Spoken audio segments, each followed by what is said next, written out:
നബിദിനം ആഘോഷിക്കുന്നതുമായി ബന്ധപ്പെട്ടാണ് സാധാരണ ഈ ഒരു പുരോഗമനവാദത്തിൻ്റെ മുജാഹിദ് സുന്നി ആശയധാരയുടെ ഭിന്നിപ്പ് പ്രകടമാവാറുള്ളത്. അതിൽ നബിദിനം ആഘോഷിക്കേണ്ടതില്ല, നബിദിനം വലിയൊരു പണച്ചെലവാണ് എന്ന രീതിയിലുള്ള അഭിപ്രായം ഈ താങ്കളുടെ ഭാഗത്തുനിന്നുണ്ടായിട്ടുണ്ട്. അതിന് മറുപടി പറഞ്ഞതിന് മുമ്പ് റിപ്പോർട്ടർ ചാനലിൻ്റെ പ്രതിനിധി, താങ്കൾ വ്യക്തിപരമായിട്ട് ഉത്തരവാദിയാണെന്ന് ഞാൻ പറയുന്നില്ല. ഞാൻ മുജാഹിദാണ്, അല്ലെങ്കിൽ ജമാഅത്താണ്, അല്ലെങ്കിൽ പ്യൂരിറ്റൻ വാദിയാണ് എന്നൊക്കെ പറയുന്നതിന് ഒരു തെളിവ് വേണം.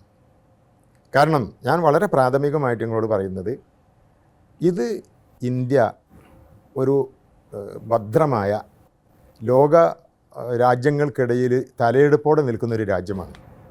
ഇത്ര വൈവിധ്യമുള്ള ഈ നാട്ടിൽ സമൂഹങ്ങൾ കൂടിച്ചേർന്ന് ഇഴുകിച്ചേർന്ന് പരസ്പരം കൊടുത്തും വാങ്ങിയും ജീവിക്കണം.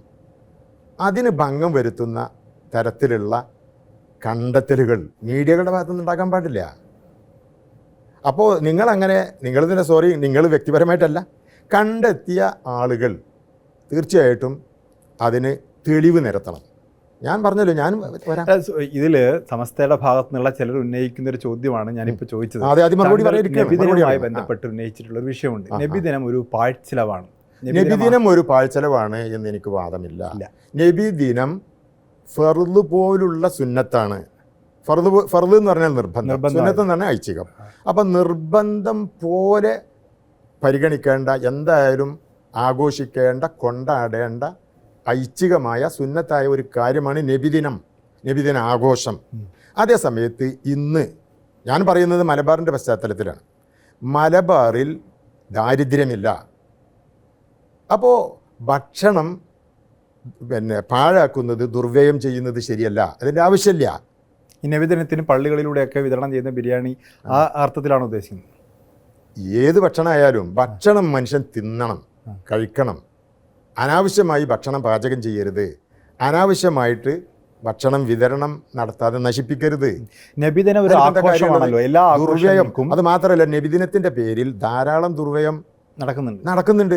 ഇത് തന്നെയാണ് മുജാഹിദുകളും പറയുന്നത്, നബിദിനം എന്ന് പറയുന്നത്. മുജാഹിദീങ്ങൾ ദുർവ്യയത്തെ എതിർക്കുന്നത് കൊണ്ട് നമുക്ക് ദുർവ്യയത്തെ എതിർക്കാതെ പറ്റുമോ?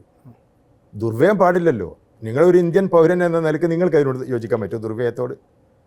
ഇപ്പോൾ നമ്മൾ ഒരു തെരുവിലൂടെ പോവുകയാണെങ്കിൽ, റോഡിലൂടെ പോവുകയാണെങ്കിൽ ഒരു 10 കിലോമീറ്റർ 5 കിലോമീറ്റർ പ്രകാശത്തിൻ്റെ ഗുഹ സൃഷ്ടിക്കുക.